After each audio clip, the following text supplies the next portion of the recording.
Bueno, ya, al vivo. Para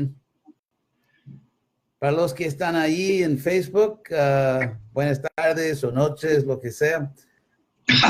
Y estoy aquí por Skype con los devotos de Aguas Calientes, un centro de Krishna West, un programa liderado por Premananda y Radhika, que los dos son santos.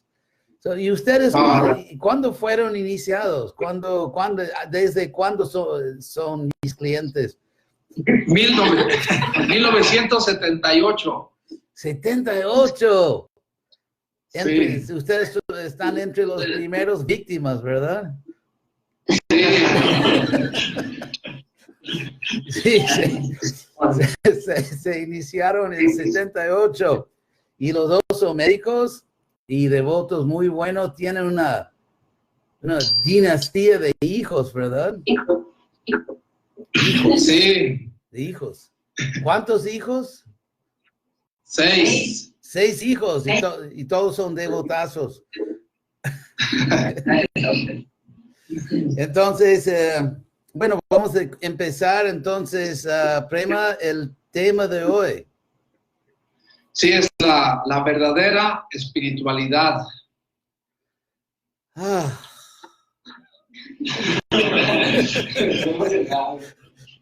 verdadera espiritualidad.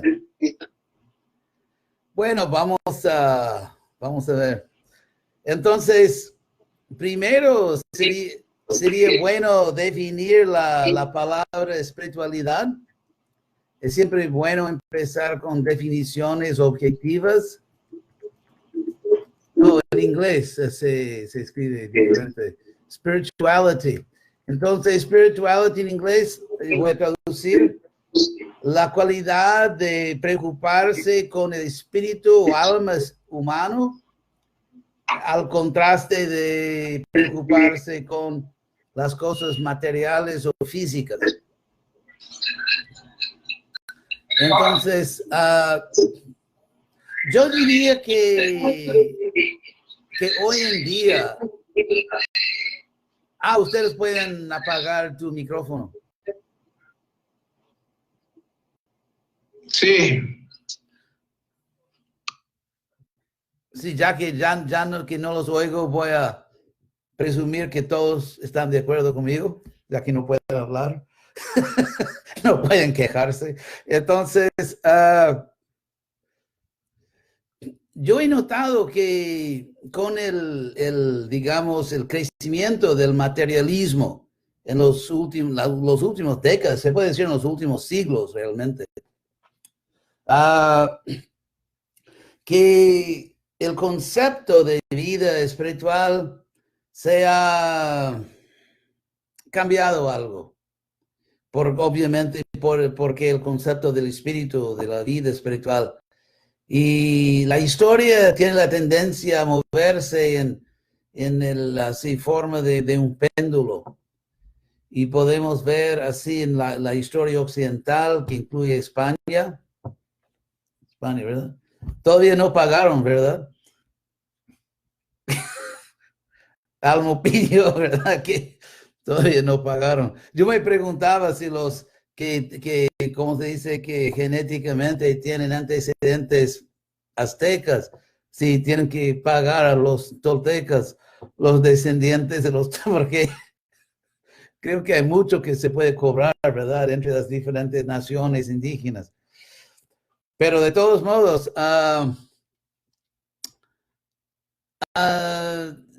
después de mucho fanatismo religioso por muchos siglos, todo eso es la historia, inclusive los españoles también se puede decir que se destacaron un poco en ese campo, con sus inquisiciones y otras cosas, digamos, mal pensadas. Eso para no hablar de lo que se hizo en las Américas, en México, ¿verdad? Que es, bueno, ustedes saben. Entonces, después de siglos de ese fanatismo violento, o sea, el fanatismo no violento, sí, claro que es insoportable, pero se aguanta. Hay cosas que no se soportan, pero se aguanta. Entonces, Pero después de siglos de ese fanatismo religioso, naturalmente muchas personas, y se puede decir los intelectuales también, llegaron a pensar que la religión no solamente que no es la buena vida, no es el camino para una buena vida humana, sino que la religión es de hecho el mayor obstáculo a una vida humana iluminada y feliz. Y eso se ve claramente en el marxismo. Se ve claramente en el marxismo ese ataque contra la religión como enemigo del progreso humano. Se ve también en el, ¿cómo se llama ese loco? Era buen psicólogo, pero también re loco. Freud. Sí, Freud, que si alguien necesitaba urgentemente un buen psiquiatra, era Freud. Pero de todos modos, así se ve que él también realmente se puede decir que odiaba la religión y definía la religión como una enfermedad mental. Y para Marx es una enfermedad social, porque Marx era más por el lado del punto de vista socio-histórico. Y obviamente Freud más del punto de vista psicológico. Pero entonces, esos desarrollos, digamos, intelectuales en Occidente, también acompañaban otros eventos muy dramáticos, como lo que se llama la revolución científica a partir más o menos del siglo XVII, los años 1600, pero también el concepto de una revolución científica no es históricamente completamente correcta. Hubo realmente un desarrollo gradual y constante, pero de todos modos, con, digamos, esos avances dramáticos de la ciencia. Y después lo que realmente, digamos, hizo el golazo, digamos, fue lo que se puede llamar la ciencia aplicada. Así se dice en español, ¿verdad? Sí, la ciencia aplicada en la forma dramática de la revolución industrial. Que fue simplemente una aplicación de la práctica de la ciencia. Y hay mucho que se puede decir sobre la revolución industrial y cómo eso cambió el mundo, pero basta decir que el mundo se transformó, por lo menos externamente, en la parte visible, digamos, de la vida humana, y también el mundo se transformó completamente. Y la revolución digital que estamos disfrutando, todo el mundo tiene el placer de destruir su propio cerebro con video social, que es un privilegio por el cual estamos muy agradecidos. Entonces, al fin y al cabo, o sea, se puede hablar, se puede escribir muchos libros sobre los efectos sociológicos, psicológicos y religiosos de esas revoluciones de ciencia, de la revolución industrial, digital.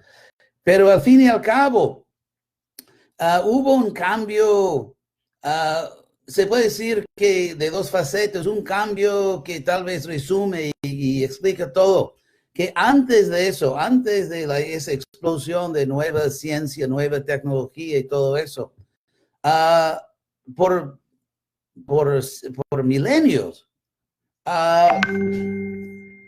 la humanidad miraba siempre hacia el pasado, o sea, el jardín de Edén.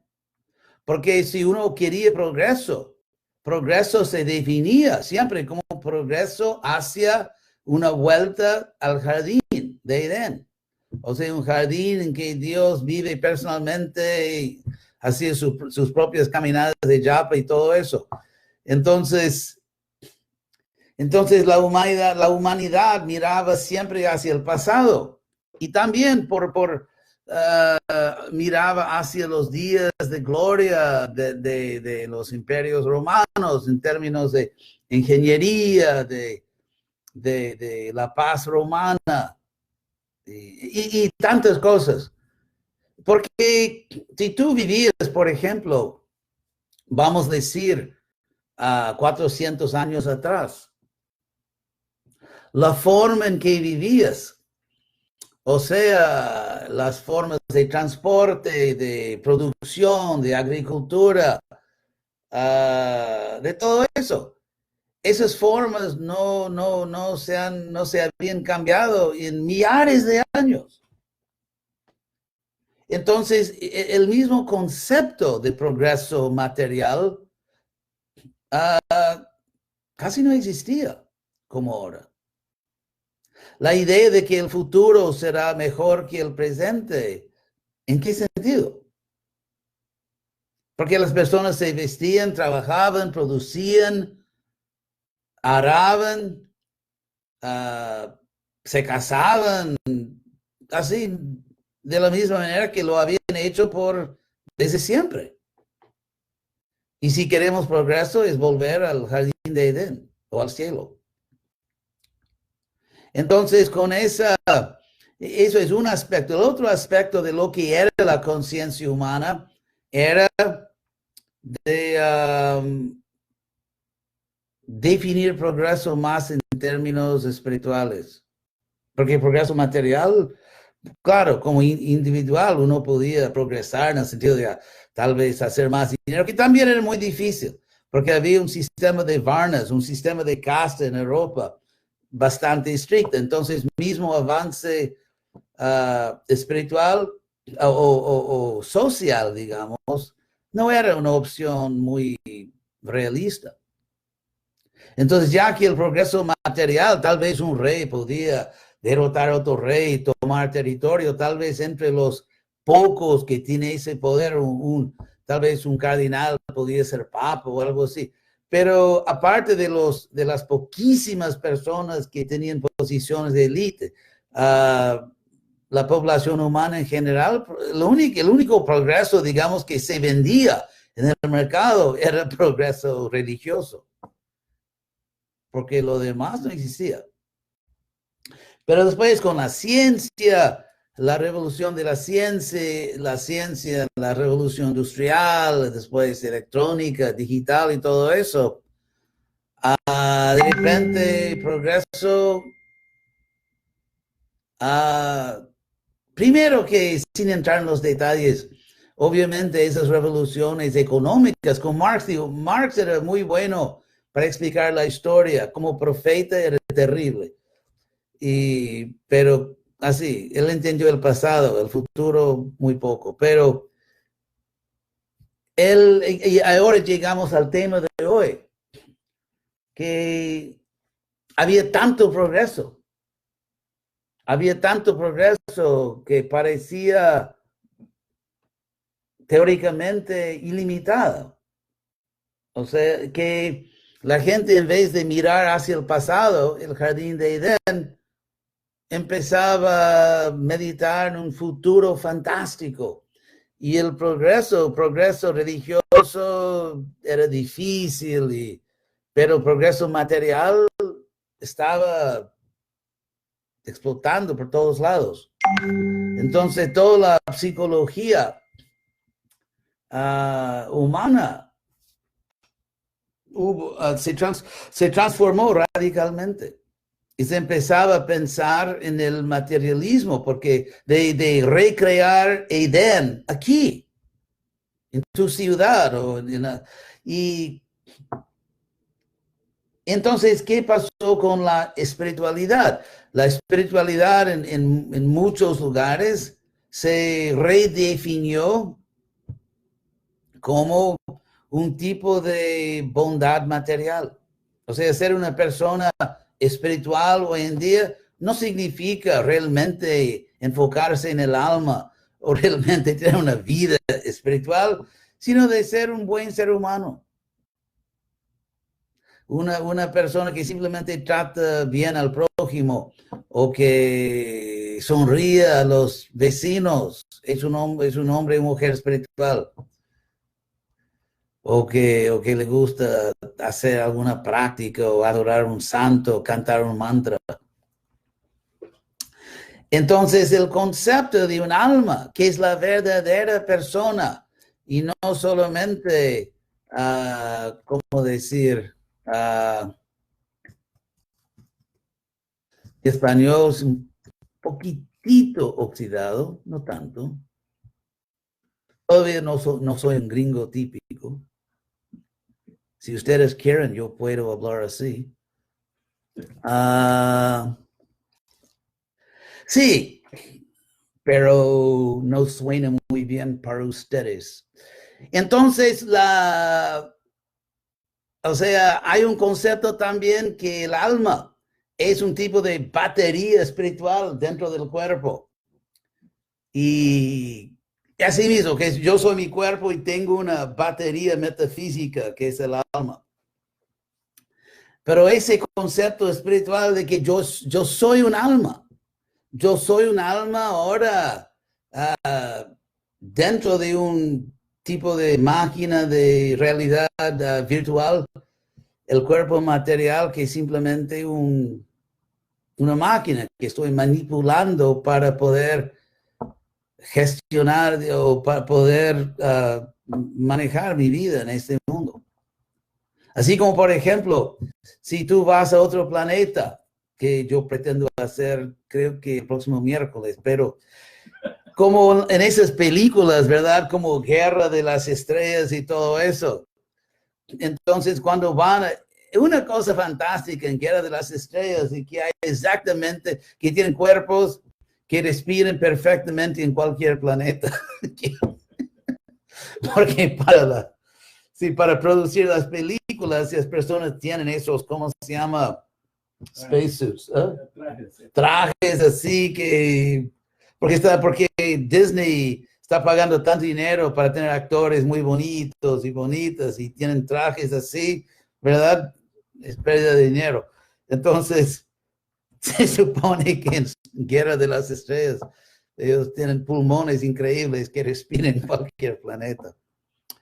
Pero es así mismo. En realidad, por ejemplo, si vas a la Luna o Marte, tendrías que usar un traje para respirar y todo eso. Y así mismo, para respirar, para funcionar en ese mundo, necesitamos un traje espacial. Sí, entonces nuestro traje espacial es el cuerpo humano, por decir la verdad. El cuerpo humano es nuestro traje espacial y para poder funcionar aquí en este mundo material, porque somos almas y por lo tanto el mundo material es un ambiente, digamos, extranjero para nosotros. Y entonces el tema es la verdadera espiritualidad, ¿verdad? ¿Cierto? Sí, yo debo decir antes de empezar que no hay reembolsos, así que espero que les guste la clase. Entonces, la verdadera espiritualidad tendría que definirse en el contexto del espíritu, del alma. Entonces, si vives para y por tu alma, o sea, así como por ejemplo, cuando estamos caminando en la calle, digamos, bueno, ya no se camina en la calle, ¿verdad? Debido a ese recuerden cuando se caminaba en la calle, ¿verdad? Los días de antaño. Entonces, pero por ejemplo, si uno, digamos, si uno pierde, digamos, su chamarra, eso es español, ¿verdad? Si uno pierde su chamara, claro, no es que le gusta a uno, pero si pierde un brazo, eso es algo más serio, ¿verdad? O sea, ok, se puede perder los brazos de la chamara, pero se pierde los brazos, es más serio. Entonces, así mismo, o sea, cuidamos el cuerpo, claro que sí, y somos prácticos, pero el alma es lo que, ¿cómo dice la Biblia que vale a un hombre ganar el mundo y perder su alma? Algo así. ¿De qué le sirve a un hombre? Sí, ¿de qué le sirve a un hombre? Entonces, a las mujeres parece que no se preocupaban. Pero, no, claro que para los hombres y mujeres. Entonces, estamos normando esas cosas, ¿verdad? ¿Recuerdas, Premananda? Como me contó, es enorme su criterio. Es un chiste entre nosotros de hace muchos años. Bueno, entonces, si uno entiende que soy un alma eterna, y entonces obviamente uno se preocupa por sí mismo, pero si uno se confunde y ni entiende quién es, ¿cómo puede uno, digamos, buscar o defender su propio autointerés si ni entiende a sí mismo? Es como, por ejemplo, sabe que esas cosas chistosas que circulan hoy en día en el Internet. Entonces hay uno que creo que es en Boston, algún lugar así, New England, Nueva Inglaterra, que hay mucha nieve. Entonces un hombre sale y está trabajando como un burro así para quitar la nieve, el hielo, y está trabajando, sudando. Y finalmente saca toda la nieve y hielo, y de repente sale otro hombre del edificio, y es su carro, el carro del tipo es el otro carro. Entonces, o sea que, ¿cómo podemos? O sea, si uno es materialista, ni siquiera es un buen materialista, o no, ni siquiera es un buen egoísta. O sea, porque la palabra ego en griego significa yo. Es simplemente el pronombre primera persona singular, yo, ego, que viene de aham, sánscrito, porque H se transforma en G, eso es lingüística histórica, pero entonces la palabra ego significa yo. Entonces el egoísmo técnicamente significa de ponerse a sí mismo en el centro de todo. Y un materialista ni siquiera consigue hacer eso. O sea, tan confundido que está colocando en el centro de su vida a una persona que ni existe. Ignorando a sí mismo, porque ese concepto, por ejemplo, yo, el cuerpo, ahora que yo nací en Los Ángeles, así que tengo un cuerpo angélico, ¿verdad? Los Ángeles. Bueno, si pagan más, voy a dar mejores chistes. Pero entonces, así que tengo este cuerpo, pero yo no soy el cuerpo. Claro que tengo que cuidar al cuerpo, claro que sí. Y mantener lo mejor posible la salud del cuerpo, pero no soy el cuerpo. Es como ese ejemplo que Prabhupada dio, que un tipo tenía un pájaro en una, ¿cómo se dice en español? Jaula.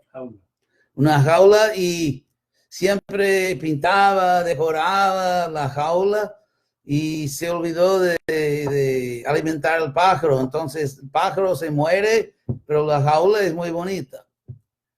Entonces es como la sociedad humana, todo el mundo decorando el cuerpo, tratando de mostrar su cuerpo y olvidando de que yo no soy el cuerpo.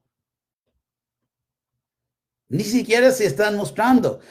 Si uno es materialista, ni siquiera sabe ser egoísta. Hasta que fracasa en eso también.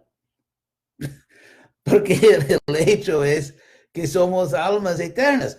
Y en el momento de entender que soy un alma y no el cuerpo, uno pierde el deseo de ser egoísta, porque al realizar tu propia alma, al entender a tu propia alma, simultáneamente entiendes a todas las otras almas.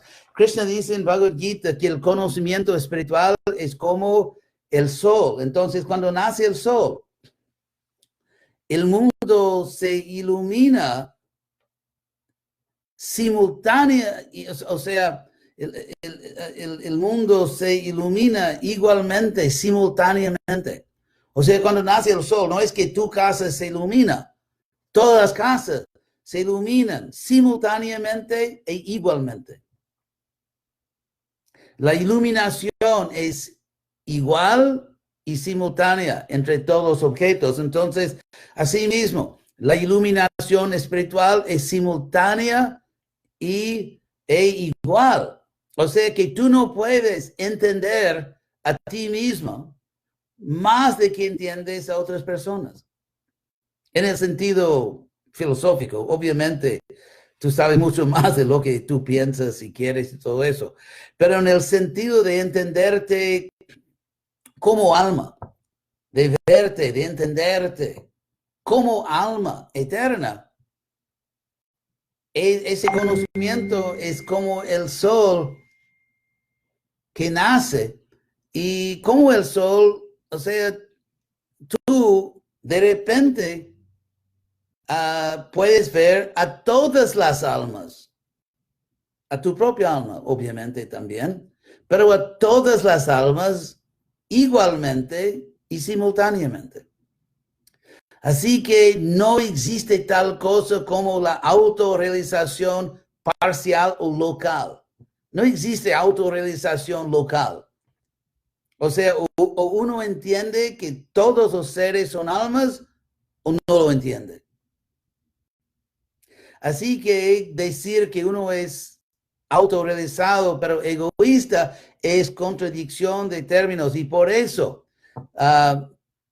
cuando, por ejemplo, alguien dice que es un gran gurú, sacerdote, un espiritualista, no sé qué, pero se ve que todavía tiene deseos bastante hasta vulgares, o que todavía está pegado a su cuerpo, las personas tienen razón en concluir que esa persona es hipócrita. Es una conclusión justificable.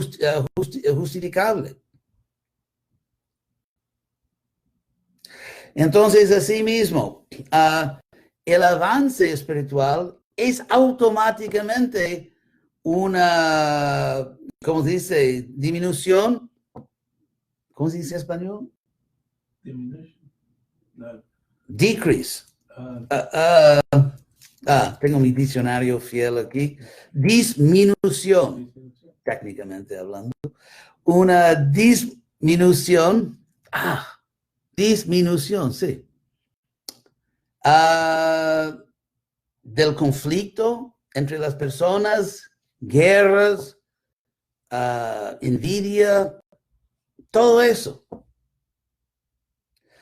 Así que entonces la verdadera espiritualidad es una persona o una comunidad, una cultura en la cual se está entendiendo cada vez más la verdad de que todos los seres vivos son almas eternas, partes integrantes de Dios o Krishna. ¿Cómo se llama? Descartes. Descartes, que era un genio matemático y también filosófico, pero él cree que los animales no tienen almas. Claro que en eso él seguía a nuestro Aquino,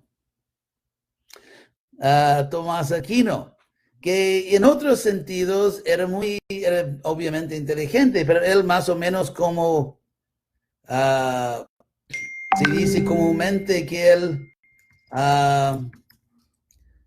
bautizó a Aristóteles, en el sentido que él tomó la filosofía de Aristóteles y la transformó, la aplicó en una gran teología cristiana.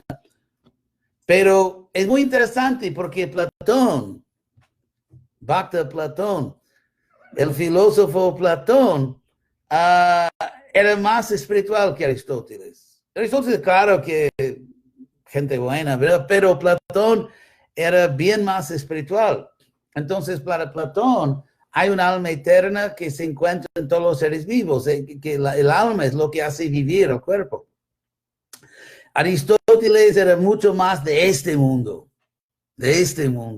Entonces, él rechazó la idea de su gurú, de Platón, de un alma eterna diferente del cuerpo y eterna. Entonces, es muy interesante que tal vez porque en ese momento del Renacimiento, porque Thomas Aquinas vivía, déjeme ver, no sé si una vez tomó prashana en un templo, pero él nació en 1225 y vivió por, wow, solo 49 años. También ellos no comían muy bien en ese entonces. Entonces, él, Aquino, escribió un siglo antes del Renacimiento. Generalmente se dice que el Renacimiento empezó en los años 1300. Y la importancia de Aquino haber perdido al Renacimiento es que con el Renacimiento se redescubría otros filósofos como Platón. Entonces es un poco, bueno, en un sentido trágico, que la suma teológica, la doctrina oficial de la Iglesia, en algunos puntos se basaba en un filósofo materialista. Y entonces, por eso que Aquino, siguiendo a Aristóteles, declara que los animales no tienen alma. Pero entonces se puede decir que entonces simplemente es un error. Pero fue un error, como dice, catastrófico en la historia de la filosofía occidental. Porque irónicamente es Aquino, uno de los grandes genios de la historia católica, es Aquino que, como se dice en español, que sentó las bases del materialismo filosófico. Porque ¿cómo se dice? La premisa primordial del materialismo filosófico es que la materia de por sí, la materia puede crear vida y conciencia. Entonces, si la materia simplemente a través de sus interacciones mecánicas, si la materia, siguiendo las leyes materiales, es suficiente para crear vida y conciencia, el concepto del alma se vuelve completamente extraño o extraño. Se vuelve completamente no necesario. O sea, no es Dios que puso el alma en el cuerpo, sino que la materia puso el alma en el cuerpo.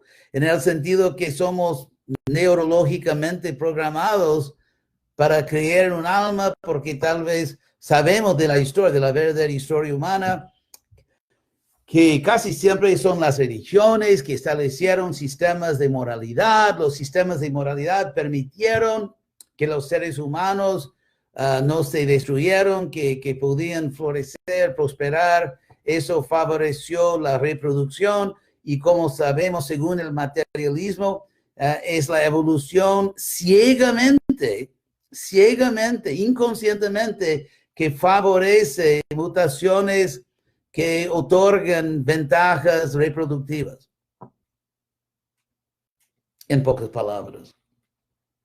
Entonces, ese concepto que hoy sabemos, mismo a través de la microbiología, hoy sabemos muy bien que el concepto de que la naturaleza produjo las complejidades así casi infinitas de cuerpos vivos, que eso fue producido por acá, que es absurdo. Pero es Aquino, siguiendo a Aristóteles y no a Platón, que, ¿cómo se dice? Que puso las bases del materialismo filosófico. Atribuyendo a la materia muerta el poder de crear vida y conciencia, que es absurdo, y claro que no lo hace. Y hoy en día tenemos prueba matemática de que no lo hace, porque hoy en día es cada vez más absurdo con los avances de la microbiología, mostrando que nuestros cuerpos a nivel celular son casi infinitamente complejos. Y hasta digitales, complejas y digitales, y la complejidad, ¿cómo se dice? Complexity. Complejidad. Complejidad, sí. Hay personas que tienen complejos, ¿verdad? Sí, ese es otro. Esa es otra cosa, pero no vamos a entrar en eso. Pero sí, o sea, nuestra comprensión científica del nivel de complejidad de cuerpos vivos ha avanzado mucho, y de lo que Darwin pensaba, o mismo lo que los científicos pensaban hace 30 años. El cuerpo humano es millares de veces más complejo. Entonces el concepto de que todo eso se formó por sí solo se vuelve cada vez más absurdo. Y se está viendo así. Por ejemplo, hoy en día hay una verdadera revolución intelectual entre científicos, entre neurológicos y entre filósofos contra el materialismo, como la filosofía natural de la ciencia. Ese es otro tema que no hay tiempo hoy en día, pero se está viendo cada vez más que el materialismo es una filosofía que ni empieza a explicar adecuadamente la realidad del mundo como la conocemos hoy en día. Entonces, por eso la espiritualidad significa de llevar a serio en tu vida práctica la persona que eres. ¿Quieres un alma? Y por terminar, voy a dar una prueba obvia de que nosotros no somos los cuerpos. Mismo nosotros que tenemos cuerpos jóvenes y bonitos, ¿verdad? Es un chiste. Créeme, es un chiste. Pero entonces, Premananda se conserva bien.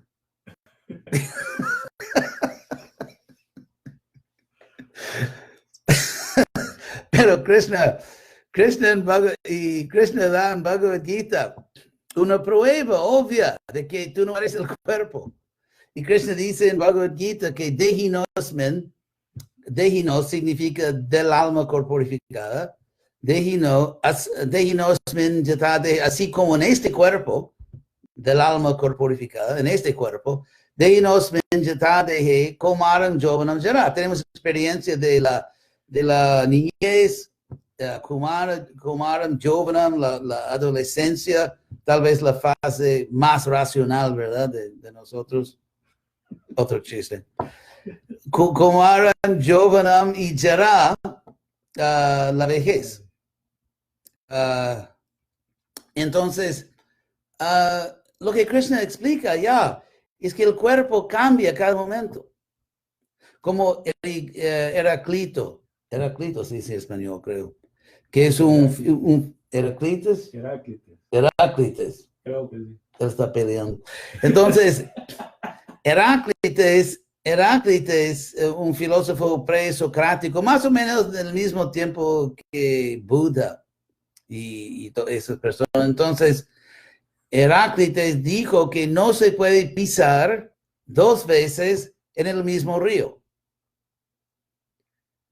Porque la segunda vez el río ya se redefinió, ¿verdad? hay aguas que van al mar y otras aguas que vienen de su fuente y todo eso. Entonces yo digo, es la versión de Charlie Dave, que si quieren usar ese ejemplo en su prédica, por favor, manden dinero.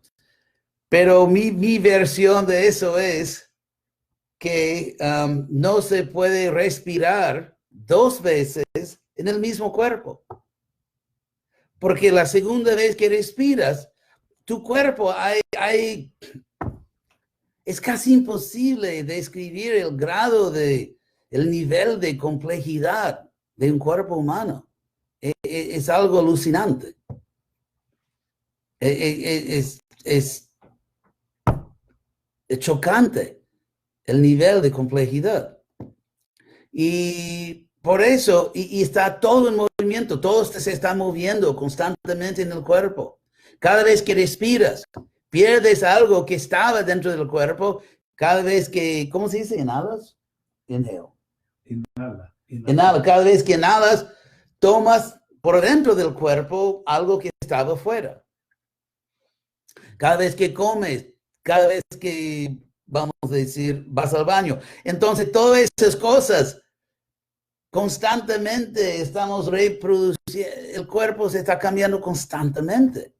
Eso fue, por decirlo, que el punto básico de los budistas. Cuando los budistas hablan del vacío, en el budismo, ellos no querían decir que nada existe. Ellos nunca querían decir eso. Ellos querían decir que no existe una cosa, un objeto en este mundo que siempre sí mismo. En el sentido que todo se está cambiando constantemente. La pared, por ejemplo, ustedes están en una casa y claro que con tal que no caigan bombas, la casa no se cambia tan rápidamente, pero mismo la casa, las paredes, tu propio cuerpo, todo está en flujo. ¿Cómo se dice? Flujo. Todo está en flujo. Entonces, el cuerpo, si tú divides tu edad, y no les voy a preguntar tu edad, pero si tú divides tu edad, y no me pregunten, entonces si tú divides tu edad por 7, y vamos a decir, si uno tiene, vamos a decir, 21 años o 28, todavía soy lúcido, ¿verdad? O 35, 42. Entonces, vamos a decir, si uno tiene 42 años y divide por 7, son 6, ¿verdad? Entonces, eso significa que uno se ha reencarnado 6 veces. Uno ya se ha reencarnado 6 veces. Entonces, si una persona dice que soy el cuerpo, la respuesta obvia es, ¿cuál cuerpo? ¿Cuál cuerpo? Y si una persona dice que no, que soy este cuerpo, entonces no fuiste el otro cuerpo y el otro antes de ese. O si digo que soy este cuerpo, pero después de decirlo, ya es otro cuerpo. Entonces el cuerpo que yo era, ya no soy ahora. Porque en el tiempo que se toma para decir soy este cuerpo, ya es otro cuerpo. Debido a los cambios constantes, biológicos, químicos, eléctricos dentro del cuerpo. Entonces, por eso, la idea de que soy el cuerpo simplemente no es una opción racional. Una persona no puede al mismo tiempo ser un ser humano racional y creer que soy el cuerpo. Es como, por ejemplo, ustedes son mexicanos, ¿verdad? No hay de otros países, ¿no? Todos son de la mera raza, ¿verdad? Entonces,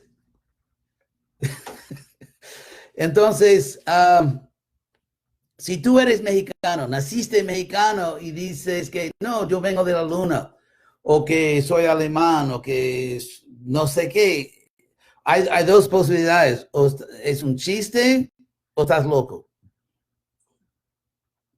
¿Verdad? Son las 2 posibilidades. O mientes por algún motivo. Uno miente, uno está jugando o está loco. Entonces, si uno dice que soy el cuerpo, o está loco, o miente, o es un chiste. Porque no es una declaración racional seria. Así que en ese sentido, la espiritualidad, la vida espiritual es la verdadera vida, es la vida cuerda. La espiritualidad es la cordura. Y así es.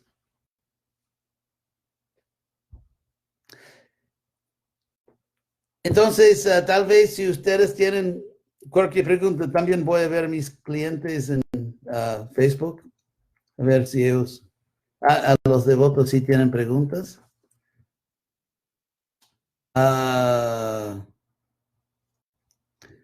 Si ustedes en Aguascalientes tienen preguntas, pueden conectar su micrófono.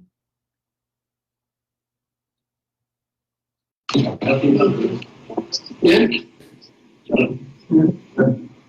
Sí, a ver, aquí hay una pregunta. Sí. Párate. Mi reverencia en realidad, bueno, yo tengo una pregunta respecto a lo que había mencionado sobre, no sé si tiene el malentendido de la espiritualidad, de cómo en esta época actual se considera espiritualidad más como ser una buena persona, un buen ser humano, pero sí se ve, digamos, en esta época que personas que se consideran a sí mismas ateas pueden ser muy morales, ¿no? Muy morales o muy buenos, como que muy buenas personas. Y también se ha visto que personas que se adscriben a movimientos religiosos a veces pueden ser un poquito, tal vez un poquito más mala onda en algunos casos, ¿no? Te diste cuenta, ¿verdad?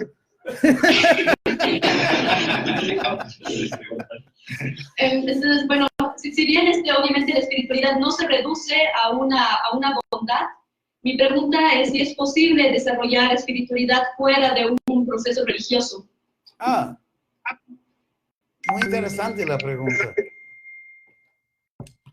Muy interesante. Sí, voy a responder y si me olvido de una parte de tu pregunta, me puedes recordar, ¿verdad?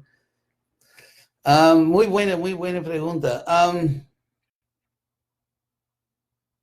Primera cosa, vamos a decir que voy a dar un ejemplo para defender nuestro equipo aquí espiritual, que voy a dar un ejemplo que vamos a decir que como hoy en día, un buen ejemplo, que hay ese problema de COVID-19, ¿verdad? Y levanta la mano si... No, nadie aquí está a favor del virus. Entonces, vamos a decir dos personas. Una persona es médico o médica. Una persona, digamos, vamos a decir, es médico y está trabajando para atender a las personas, para ayudarlas. Y es un poco malhumorado, digamos, no es la cosa más simpática que ya cayó del cielo. Entonces, es medio antipática la persona, pero es un médico que está trabajando para curar a las personas. Otra persona bien más amable, sonríe y todo eso, y no cree que realmente hay un problema con ese virus, y por eso no ayuda a nadie ni a sí mismo. Entonces, claro, se puede decir que una persona es antipática y la otra es simpática. Sin embargo, si preguntamos cuál persona realmente a un nivel más serio está trabajando para el bienestar de todos. Claro que hay límites de la antipatía, ¿verdad? Un devoto que demasiado antipático es, sí, que, bueno, que permanezca en su gloria, pero en otro lugar, lejos de nosotros. Pero Es un punto. ¿Y qué más dijiste? Porque fue una buena pregunta y no quiero... ¿Qué más dijiste? Mi pregunta iba respecto a si es posible desarrollar espiritualidad fuera de un... Sí. Primero que no es posible desarrollar buena filosofía, porque el ateísmo es, filosóficamente hablando, un callejón sin salida, porque les explico, si no hay un Dios, nadie es omnisciente. Si nadie es omnisciente, nadie sabe si hay un Dios o no. Así que filosóficamente el ateísmo es un desastre. El agnosticismo sí es más interesante. El agnosticismo se puede defender por lo menos no como la verdad absoluta, pero como una posición razonable. Uno puede simplemente decir que no sé. Si uno dice que, si uno mete demasiado salsa en su declaración y dice que no sé y nadie sabe, ya dejó de ser serio como pensador. Porque si tú no sabes, obviamente no sabes si yo sé. Entonces, decir que, ¿cómo se dice en español? Misery loves company. La miseria le gusta la compañía. Dice yo, la miseria ama la compañía, o a la miseria le gusta la compañía. Entonces, si uno dice que yo no sé si hay un Dios y tú tampoco sabes, pero ¿cómo que hablas por mí? Eso ni siquiera son buenos modales, ¿verdad? ¿Cómo es posible que hable por mí? ¿Cómo puede, es como decir que yo no soy astrónomo y yo sé que nadie es astrónomo? Si yo no soy astrónomo, ¿cómo puedo saber si otro es astrónomo o no? Entonces, los agnósticos que toman el privilegio de hablar por todos nosotros, obviamente no son pensadores muy avanzados, digamos, en términos de lógica. Pero la espiritualidad, un ejemplo de personas que tal vez se puede decir que son en un sentido espiritualistas, pero no aceptan a Dios, son los, no sé cómo pronunciar en español, en inglés se dice Jains, de India. Jain.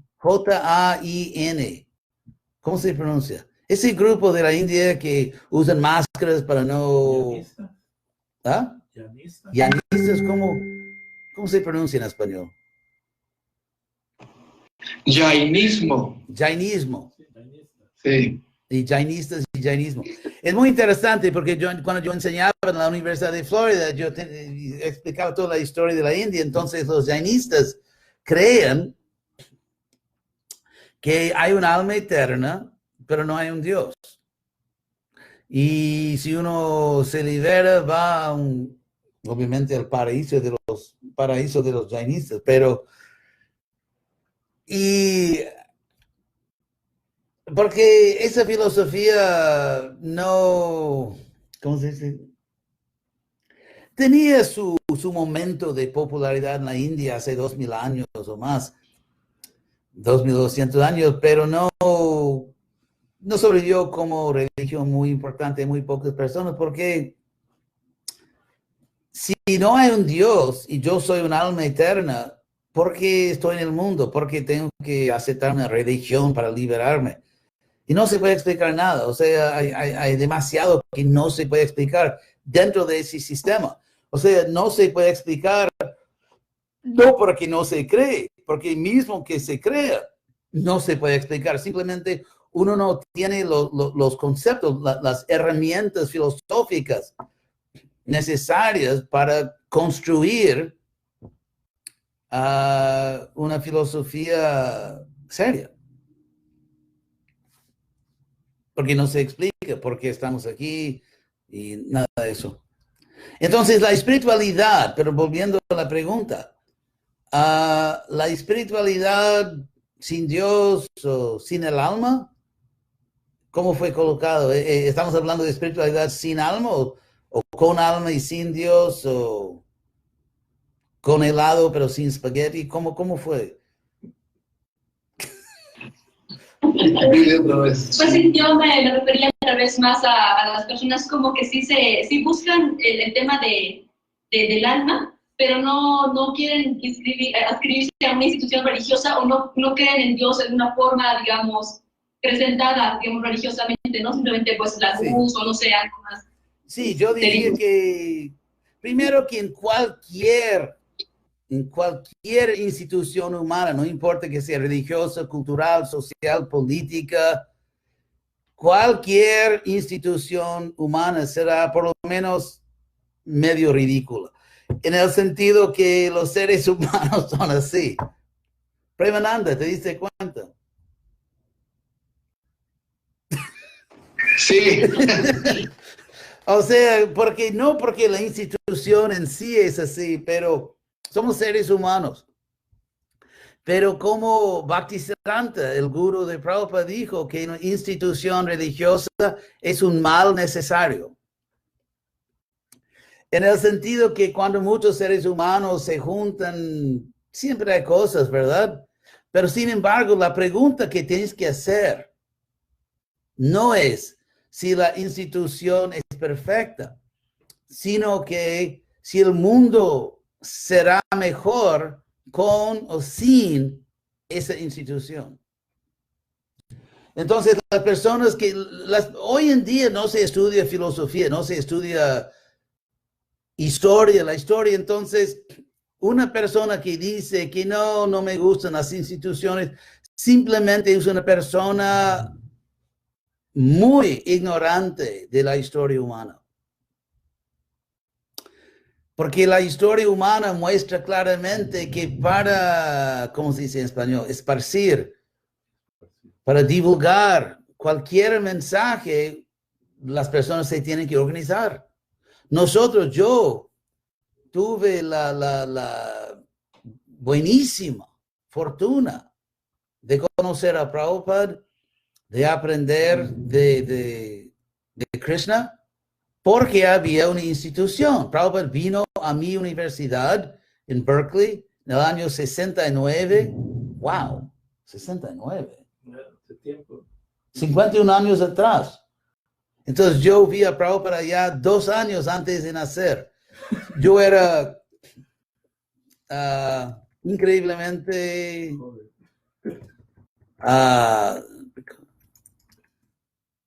precoz, ¿verdad? 2 años antes de nacer ya estudiaba.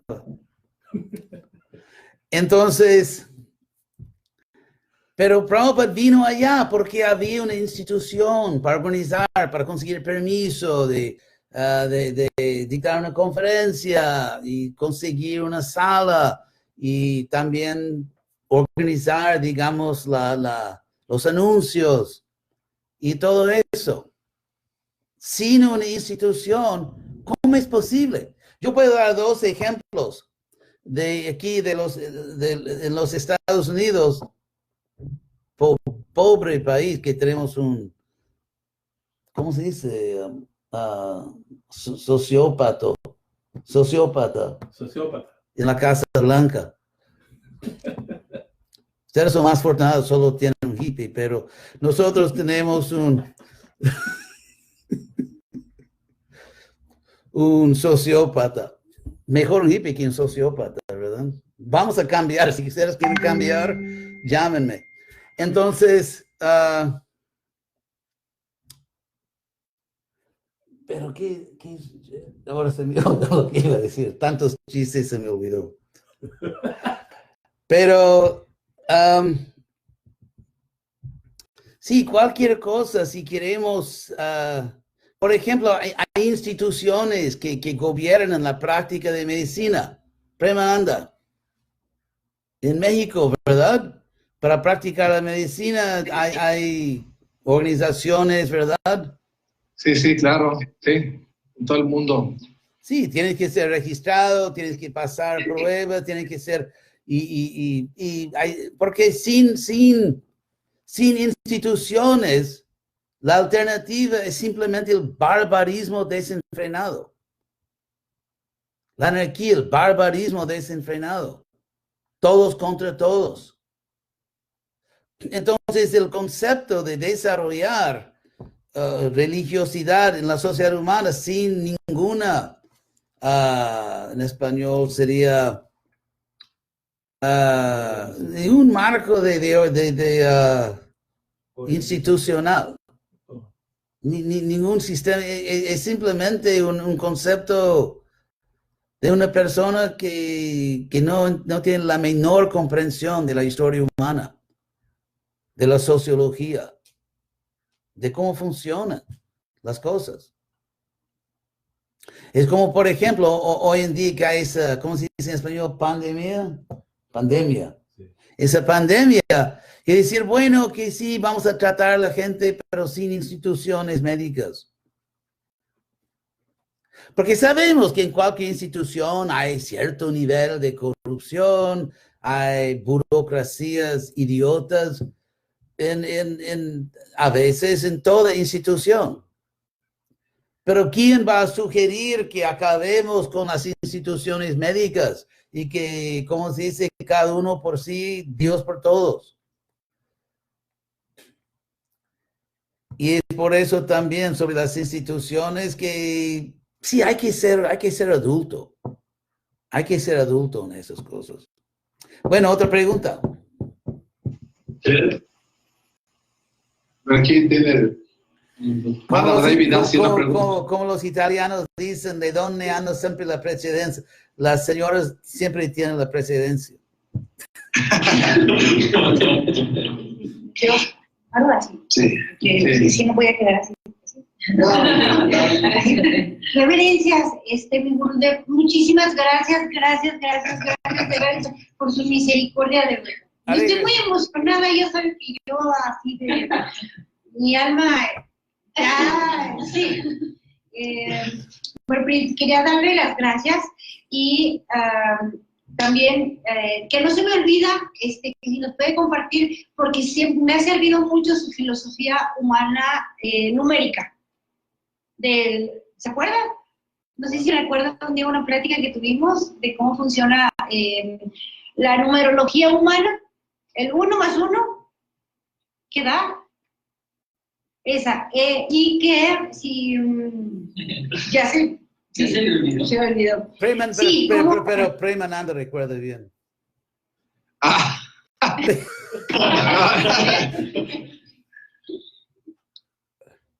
Entonces, ¿qué querías preguntar?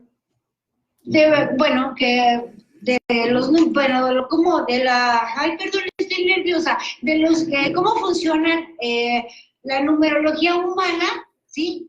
La numerología, para mí, la numerología más importante es el significado de 16, de cantar mis rondas. Y sí, no sé, la numerología no es algo que me llamó mucho la atención. A mí me gustan las cosas sencillas, Krishna, el alma, Bhakti Yoga.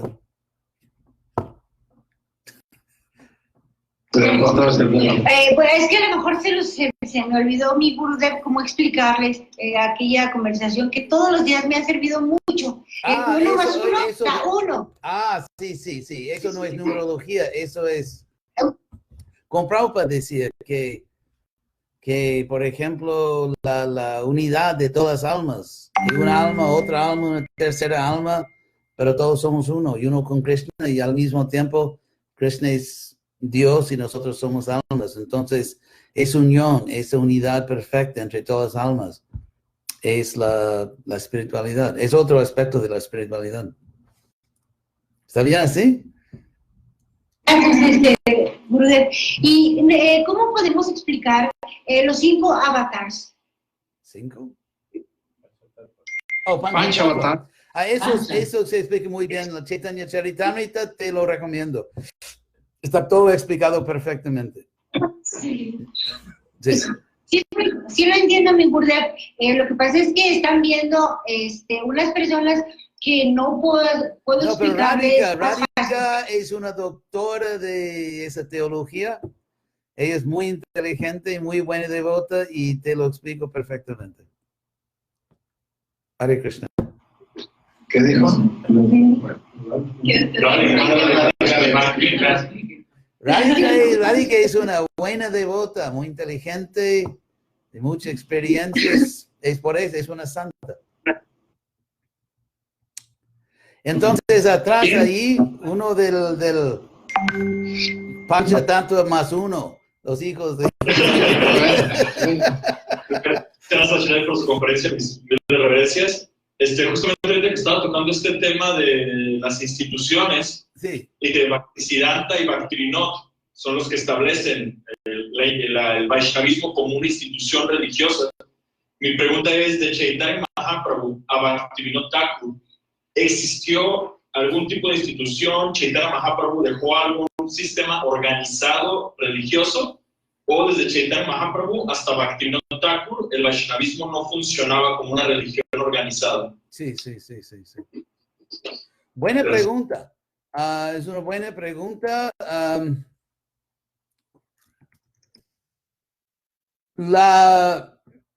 Los históricos, ¿se dice en español? Historiantes. Se cambió ahora. Sí. Sí, porque histórico es también adjetivo. Los historiantes, digamos, benditos sean. Los historiantes han notado algo muy curioso sobre el movimiento del señor Chaitanya, que en los tiempos del señor Chaitanya, y mismo en los primeros siglos después, que había muy poco, ¿cómo se llama?, estructura social, muy poco estructura formal en su misión.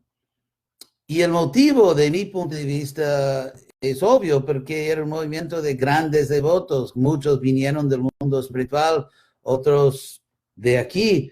Pero entre personas maduras y sabias y buenas, no es necesario tantas reglas. Todo el mundo se comporta bien, ¿verdad? Entre personas buenas, no es necesario, porque todo el mundo se comporta bien, todo el mundo es un adulto. Pero lo que se puede ver es que, obviamente, aquí en Occidente, por ejemplo, si estudiamos la historia de la iglesia cristiana, que obviamente se puede decir que había un periodo antes de la iglesia ser adoptada, digamos, por el poder imperial romano, antes y después. Entonces, después sabemos, y lo que estoy explicando es lo que los historiantes todos dicen, no es una opinión mía, que la iglesia adoptó casi completamente la estructura política del imperio. Inclusive ciertos nombres como, se dice pontífice. Sí, pontífice era un término de administración romana, secular. El hecho de poner, digamos, la sede en Roma, que correspondía al sistema romano. Y todo eso. Y se desarrolló una estructura muy elaborada, paralela al sistema muy elaborado de los romanos. La Iglesia Católica Romana. Sí, Iglesia Católica Romana. Entonces, en el movimiento del señor Chaitanya, porque cuando uno quiere imponer por la fuerza, inclusive hay estudios académicos que muestran que los romanos perseguían a los cristianos menos que los cristianos perseguían a los paganos cuando tomaron poder. Inclusive hay historiantes que distinguen que ¿cómo se llama? Persecución. La persecución. la persecución romana contra la iglesia, que fue obviamente horrible y nunca justificable, pero fue esporádica y más o menos solo en Roma. Mientras que la persecución de la iglesia contra judíos y paganos fue constante y en todas partes.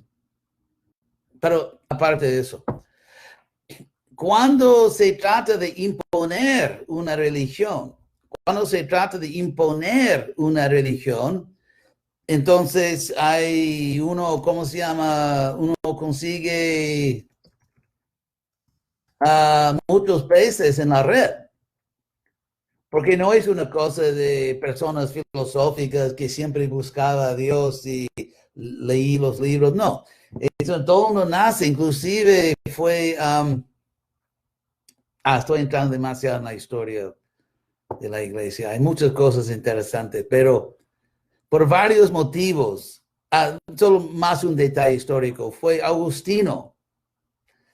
No voy a entrar en ese tema, pero fue Agustino que argumentaba, y él sabía argumentar con fuerza, argumentaba a favor del bautismo infantil. ¿Se dice en español? Infant baptism. Sí, bautismo infantil. ¿Por qué? Porque antes de eso, bautismo en la iglesia, antes era más o menos como lo que nosotros llamamos iniciación. En el sentido que uno tenía que prometer a seguir principios y todo eso. O sea, era equivalente a nuestra iniciación espiritual. Pero, solo un poquitito. Agustino, antes de volver a la iglesia de su madre era Santa Mónica, ¿verdad? Tenemos la playa aquí en California. Entonces, antes de Agustino volver a la religión de su madre, su padre era pagano, pero antes de volver a la religión de su madre, él pasó 10 años como adulto como maniqueo. Los maniqueos eran un grupo, porque Mani era un así llamado profeta de Persia, y ellos querían responder a esa pregunta de si hay un Dios que es bueno, ¿por qué hay tanta maldad en el mundo? Que es una pregunta filosófica perenne que se llama, entonces se presenta diferentes tipos de lo que se llama teodicea, o sea, filosofías que tratan de justificar la existencia de tanta maldad en un mundo creado por un Dios que es bueno. Entonces, la explicación de Mani y los maniqueos que lo seguían era, vamos a decir, bastante extraño. Ellos decían que hay tanto mal en el mundo porque el creador, el Dios que creó este mundo, el Dios de Abraham y ¿cómo se llama? Isaac y Jacob, Jacob. Isaías y Jacob. O sea, el Dios de la Biblia es el diablo. Y predicando así es fácil entender por qué él no tuvo una muerte natural. Entonces, pues, él predicaba que el Dios de la Biblia es el diablo. Y el diablo es malo. Y es por eso que hay tanta maldad en este mundo, porque el creador es malo. Y por eso el cuerpo es malo, porque es el diablo que creó nuestro cuerpo. Y el cuerpo es malo, y la materia es mala, y los helados son malos. No sé, tienen helado. Pero, entonces, predicando eso, entonces por 10 años, amigos, como adulto, y una persona muy inteligente, él creía y predicaba eso. Y cuando después volvió a la iglesia, a la religión de su madre, parece que trajo un poquitito de eso. Porque él justifica, obviamente, sí, por ejemplo, ¿cómo podemos justificar de dar iniciación en el movimiento Hare Krishna a recién nacidos. ¿Cuáles son los 4 principios? Y muy bien. ¿Y cuántas rondas? Muy bien. Entonces tu nombre es, obviamente, obviamente un recién nacido no puede hacer votos y todo eso. Entonces, ¿cómo es que se justifica el bautismo infantil? Argumentando que mismo como adultos somos tan malos, tan diabólicos, que no podemos hacer nada para purificarnos, para avanzar hacia Dios. Entonces, si un adulto no puede hacer nada, es igual a un recién nacido, así que todos pueden ser iniciados. Porque antes de eso se entendía que sí, claro, que Dios corresponde, reciproca, que si nosotros, así como si tú eres una buena madre, un buen padre, claro que ayudas al hijo, el hijo tiene que esforzarse, pero cuando ves que el hijo se esfuerza, lo ayudas. Y así hace Dios. Entonces, ni sé, ¿por qué entré en todo ese tema del... Por las instituciones. Las instituciones. Entonces, sí, con el señor Chaitanya, con los historiantes, ¿cómo se dice ahora? Los historiantes quedaron sorprendidos que había tan poca estructura institucional en la misión del señor Chaitanya, porque era el movimiento de almas puras por un buen tiempo. Y las almas puras no hay que manejarlas, sino que porque se comportan perfectamente. Pero hubo un cambio, porque después, eso, ¿cómo se llama? Los altibajos, ¿se dice en español? Altibajos. Los altibajos de todo en este mundo. Entonces, la misión del señor Chaitanya, después de algunos siglos de gran éxito muy impresionante, casi desapareció y después se reinventó, se puede decir, o se resucitó con Bhaktivinoda Thakur. Pero el mundo se había cambiado. El mundo, si estudiamos en general el nivel de complejidad estructural, administrativa de grupos humanos hoy en día, es mucho más que antes. Y además de eso, cualquier religión o movimiento espiritual hoy en día no es simplemente compuesto de almas puras que vinieron del mundo espiritual para ayudar, sino que realmente somos nosotros ahora. Entonces, hoy en día, el mundo es tan diferente. Y sin una buena institución, instituciones también pueden ser fuerzas para el mal, pero una buena institución es imprescindible, es necesario para cualquier grupo de seres humanos que quieran seriamente ayudar al mundo. Entonces quería dar un ejemplo de los Estados Unidos, pobre país ahora. Entonces, que hace más o menos 7 años, o ni recuerdo, tal vez más, había 2 movimientos, de la izquierda y la derecha, al mismo tiempo, y es muy interesante porque la misión de la derecha se llamaba Tea Party, no sé cómo se dice en español. Tea Party, el partido del té. Partido del té, sí, el Tea Party, quieren de la derecha. Y muy organizados, disciplina, jerarquía, y tomaron el Congreso. No sé si por el bien o por el mal, pero tomaron el Congreso. El otro grupo era de la izquierda que se llamaba, no sé en español cómo se llamaba, the Occupy Group, de ocupar, que se sentaban en propiedad pública y no dejaban pasar a las personas. ¿Ustedes cómo se llamaba? ¿Tú recuerdas, Prema? pero muy izquierdistas, que sin jerarquía, nada de institución y todos iguales, y fue un desastre total. Y no lograron nada. Fue un fracaso completo. Y la derecha organizada ganaron. Así que si uno trata de promulgar, de fomentar cualquier cosa buena sin organización, eso va a fracasar. Por ejemplo, cuando empezó el Internet, ustedes dicen Internet, ¿verdad?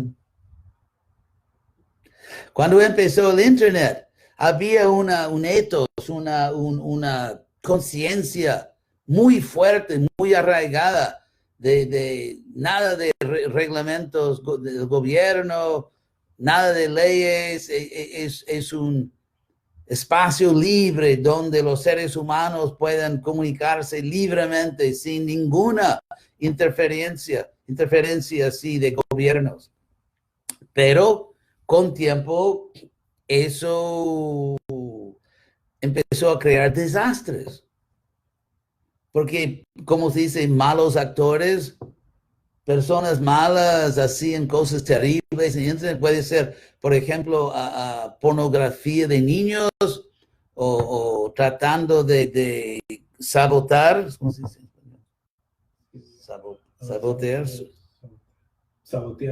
Sabotear gobiernos democráticos. O sea, muchas cosas terribles empezaron y engaños, o sea, engaños comerciales, robando, o sea, robos, estrupos, tantas cosas.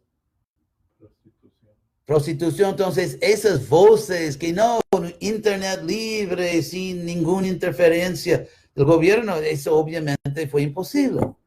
Entonces, el concepto de tener un grupo de personas que sin administración, sin institución, simplemente es un concepto demasiado inmaduro, como el presidente de Venezuela, inmaduro. Bueno, entonces ahora voy a ver las preguntas de Internet. Vamos a ver rápidamente aquí. ¡Ay, Dios mío, tantas preguntas!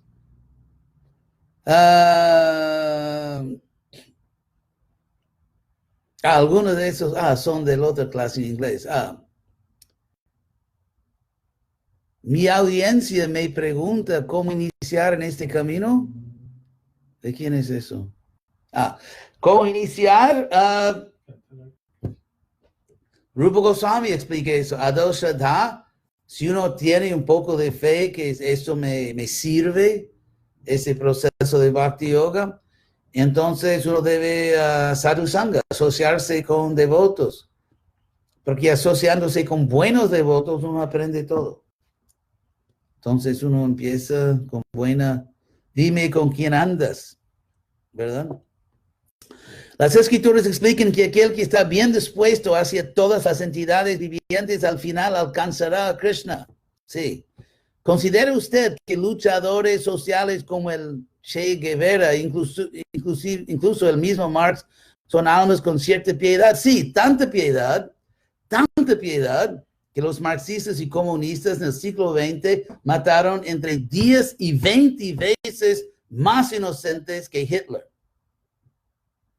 Entonces, considero eso una gran piedad. Eso, no puedo imaginar más piedad que eso.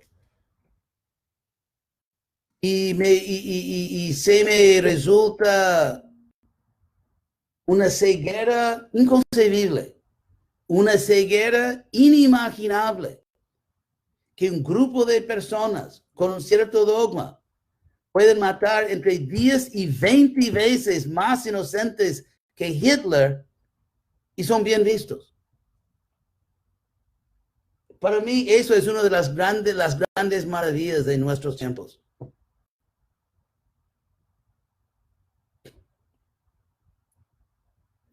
Y como se dice, la manzana no cae lejos del árbol.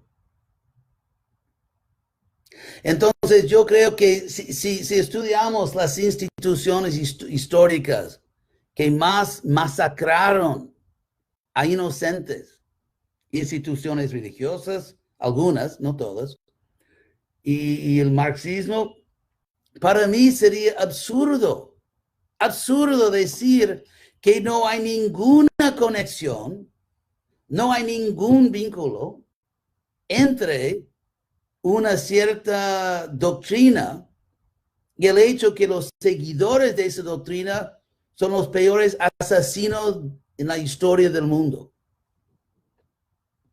Entonces, el hecho de llamar como piedosos a los peores asesinos de la historia humana es ciertamente una maravilla.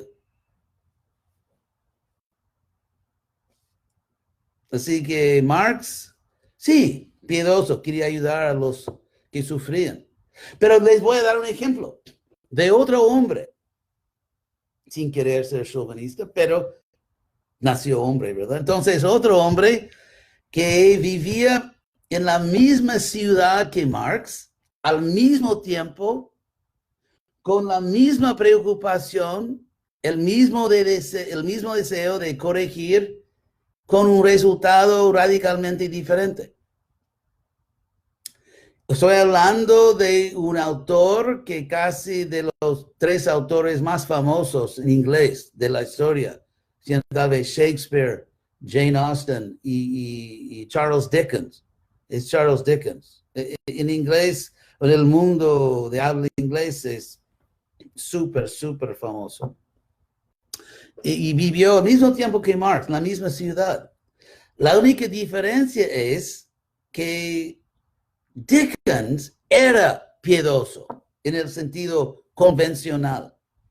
Dickens sí creía sinceramente en Dios y hizo mucho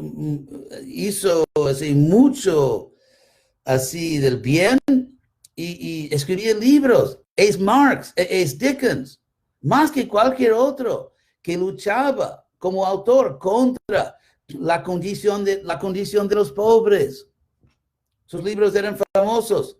Inclusive Dickens con sus libros cambió las leyes en Inglaterra, cambió las condiciones de los trabajadores. Pero presentó algo piedoso, algo de Dios, del alma. Y Marx creó los peores asesinos de la historia humana. Yo personalmente, debo decir, tuvo el gran honor how do you say stone like with rocks? Pedrejado. Piedras. No, pero I was stoned. Fue maltratado. No, they threw stones at me. Apedreado. Sí, the dictionary just says stone, drogado. No, apedreado. El diccionario de Google es bastante idiota, en inglés por lo menos. Entonces, yo personalmente tuve el honor de ser apedreado por marxistas en Cumaná, en la parte oriental de Venezuela, en el año creo que 74. Entonces, yo personalmente tuve ese honor. Yo tuve el honor de tener marxistas que en Delhi, en la India, en una de las mejores universidades que trataban de sabotear mi programa, porque yo hablaba de Dios. Entonces, por gran piedad, la primera cosa que hacen cuando toman poder es de destruir la libertad de expresión, la libertad de expresión, destruir eso, y si hay personas que siguen hablando, de matarlos. O sea, no son los únicos malos, pero son campeones si queremos aplicar criterios numéricos. Matemáticos son los campeones.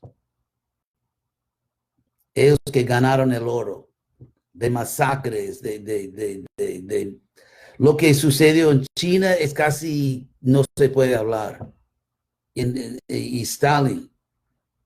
Entonces, perdón que entré en eso, pero creo que vale la pena explicar que el marxismo no es tan sexy. y que hay maneras mucho más humanas de preocuparse sinceramente con los trabajadores y ayudarlos sinceramente sin adoptar medios tan demoníacos. Bueno, vuelvo al tema principal. Una frase famosa del Che Guevara es y sí, Che Guevara que ayudó en Cuba, que se volvió, según los cubanos, que fui a Cuba, y se volvió un penitenciaria de isla, una isla penitenciaria. Cuando cubanos, ciudadanos, que simplemente querían mudarse y andaban en barcos, nada más, sin ofender a nadie, sin herir a nadie, nada más en un barco, querían ir a otro lugar y los ametrallaban. Los ametrallaban. Así que Che Guevara es uno de mis favoritos. Cuando fui a Cuba, me decían los cubanos que Ixhuacu, un discípulo mío, que es mejor de los cubanos, y él que abrió el movimiento allá, muy buen devoto, y él tenía una amiga del colegio, que buena persona, una amiga que se hizo doctora médica. Y las condiciones eran tan malas que nada más para dar a comer a su hijo, su bebé, ella tenía que prostituirse.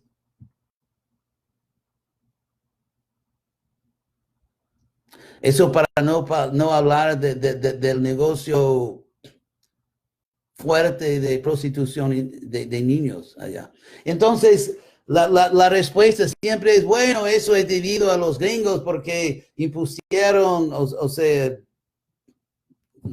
¿cómo se dice? Reglas económicas. Pero todo el argumento del comunismo, todo el argumento del comunismo era que ellos tenían una forma económica, un sistema económico superior en que se podía producir los mismos beneficios sin toda la maldad del capitalismo. Y hay maldad en el capitalismo, sabemos. Pero ellos, entonces, en el tiempo de Castro, durante la Guerra Fría, los comunistas tenían la mitad del mundo. Y con la mitad, y tenían, ¿cómo se llama? Materia prima ilimitada. Entonces, decir que la mitad del mundo con recursos, materia prima ilimitados, no pueden desarrollar economías fuertes sin la ayuda de los países capitalistas. Pero ese es todo el argumento, que una economía comunista es mejor, es más productiva, porque los trabajadores son felices. ¿Cómo puede uno decir que para que el comunismo muestre su capacidad, no es suficiente tener la mitad de los recursos del planeta, sino que necesitan la colaboración de los capitalistas? Es absurdo eso, porque eso derrota su argumento principal.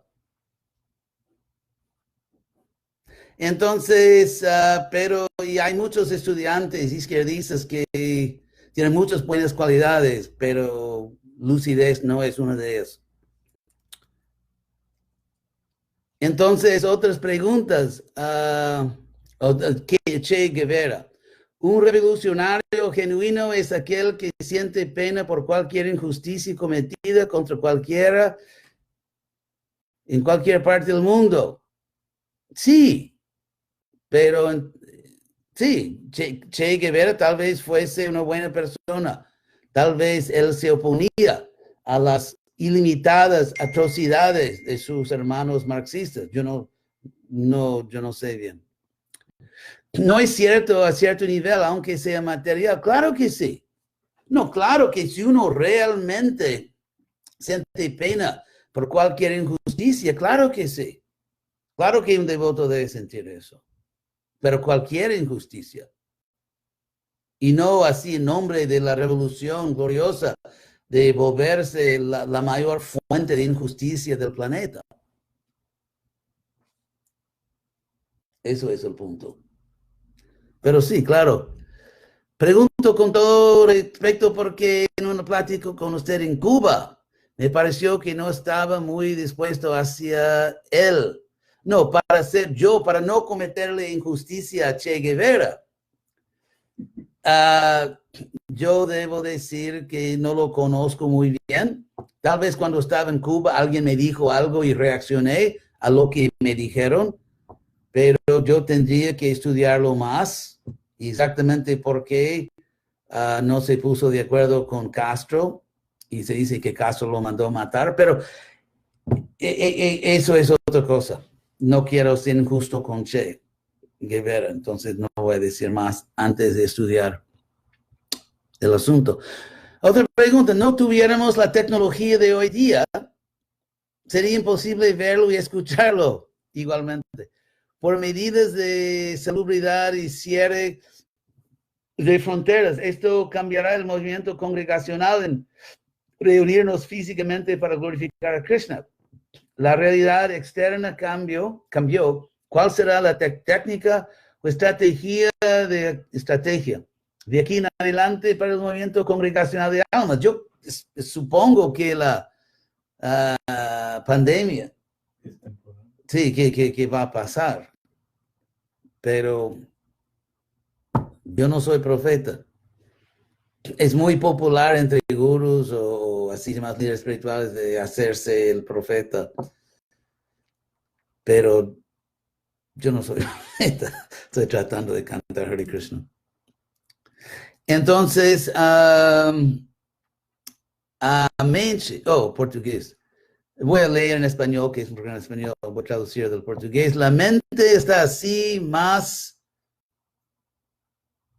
aproximada de la identidad del alma de que los diferentes cuerpos. Depende, la mente apegada al cuerpo es como se dice en inglés, un compañero en el crimen. Porque si el cuerpo está pegado a la mente, entonces son compañeros en el mismo crimen. Si la mente se dedica a Krishna, entonces la mente obviamente nos ayuda, es un amigo. Como Krishna explica en Bhagavad Gita, capítulo 6, los versos 5 y 6.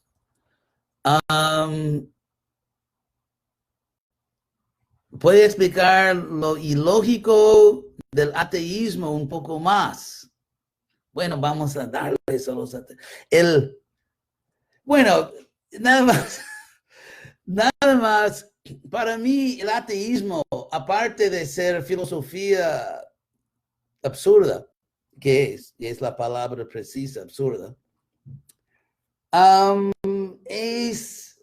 una falta de casi del humanismo, se puede decir, para no decir piedad espiritual, porque el raciocinio humano, que tal vez la parte más importante de nosotros, bueno, algunos dicen el corazón, ¿verdad? Pero podemos ver que los terroristas piensan en su corazón que tienen que matar a niños. Entonces, hay personas que dicen, no se trata de la cabeza, es del corazón, ¿verdad? Las personas que echan a perder a cualquier fiesta. El hecho es que hemos visto demasiados ejemplos de personas que sienten mucho en el corazón y causan desastres. Porque eso no son razonables. Todos los fanáticos del mundo creen que tienen mucho corazón. Los fanáticos más violentos sienten en su corazón. Lo que les falta es cabeza, raciocinio, lógica. Entonces Dios nos dio un corazón que debemos abrirlo, pero también nos dio un cerebro. Es muy peligroso. El mundo de hoy muestra la tragedia de un corazón sin un cerebro. Eso para no hablar de personas que se dejan explotar, que se dejan abusar, porque tienen mucho corazón y ningún cerebro. Así que hay que mantener ese equilibrio, pero Entonces la pregunta, entonces el ateísmo, estoy explicando eso porque cuando hablo del raciocinio humano, no aguanto que alguien me diga, no, pero no se trata de eso, es el corazón. Sí, está bien, Hare Krishna.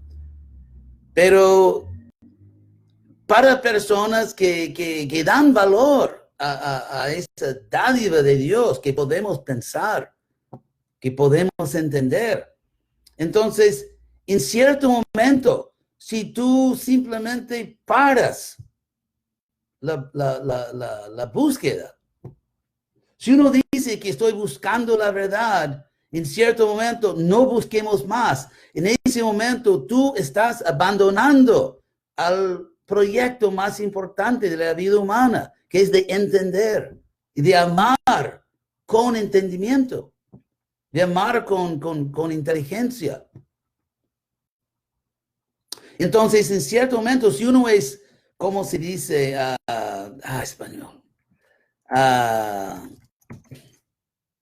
Predispuesto contra la idea de un Dios. En esa predisposición significa que en ese momento uno ya no puede funcionar como un buscador objetivo. Porque la predisposición contra algo ya elimina la posibilidad de buscar objetivamente.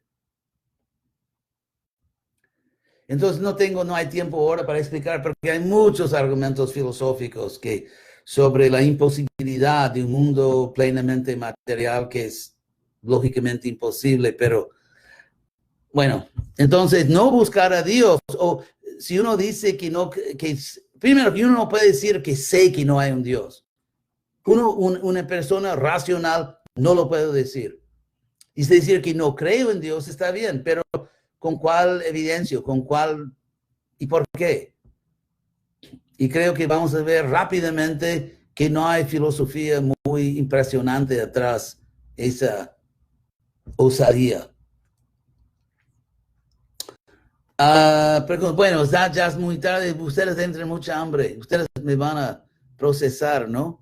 Que fueran a un programa Hare Krishna, se prometió prasadam y después vino ese gringo y no paró de hablar y hasta 2 personas se murieron de hambre. Entonces, a ver.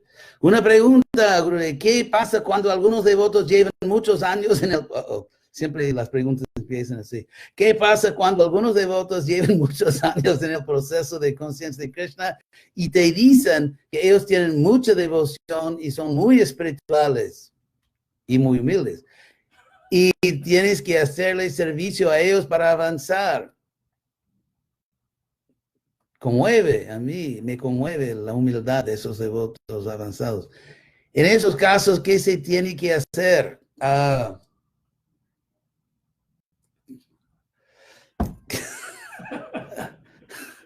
Maravillarse o... No, es un devoto. Levantar los brazos al cielo. Un devoto realmente avanzado es cariñoso, es simpático y hay una relación natural entre devotos jóvenes y menos jóvenes. Y debe ser algo, ¿no? De exigir que tiene que servirme, porque eso es un poco antipático, ¿verdad? Entonces, sí, creo que los devotos, hay devotos que se dicen avanzados, que es la prueba que son muy avanzados, que se dicen avanzados, ¿verdad? Eso muestra que son muy avanzados. Y es un broma. Y hay devotos más jóvenes que son vanidosos y orgullosos, y después hay la mayoría que son buenos. Entonces, creo que entre devotos jóvenes buenos y devotos menos jóvenes buenos, hay una amistad, un cariño natural. Y devotos más jóvenes que no quieren servir a nadie por orgullo, o devotos más viejos que quieren que todo el mundo les sirva por orgullo. Entonces es mejor no asociarse íntimamente con los orgullosos, no importa que sean jóvenes o viejos. As one progresses, voy a traducir del inglés. Así, en la medida en que uno progresa a través de la práctica de Bhakti Yoga, si uno no va más allá de la plataforma neófita, hay peligro que el carácter de uno puede volverse peor que los amados karmis. Él no dice amados, yo quería expresar eso. Entonces, yo no sé, peor, mejor, o sea, todo es lo que es, ¿verdad? Y creo que un devoto con inteligencia, joven o viejo, si eres inteligente, si eres astuto, te vas a dar cuenta de las cosas. Y no es que automáticamente se pone peor, pero por lo menos los karmis no nos roban el Mahaprasadam, pero los devotos viejos sí nos lo roban. Entonces, en ese sentido, tal vez.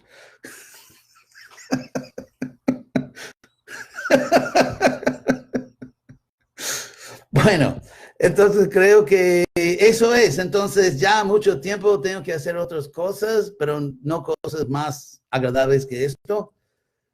Entonces, quiero agradecerles a todos. Gracias a Santa Radhika y San Prema por su servicio. Realmente son de mis primeros discípulos, muy fieles, a pesar de mis imperfecciones. Han quedado siempre conmigo, muy fieles, y estoy muy agradecido. Y gracias a todos ustedes por su bondad de venir, de asistir. Y espero que podamos volver a vernos. No, gracias a usted. Gracias y la reverencias. Hare Krishna, Hare Bol, Jai. Hasta luego, amigos. Hare Krishna.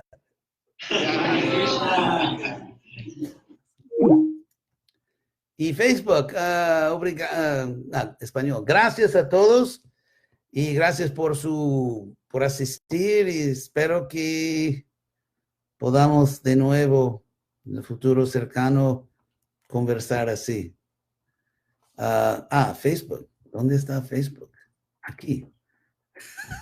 Hare Krishna. Hasta luego.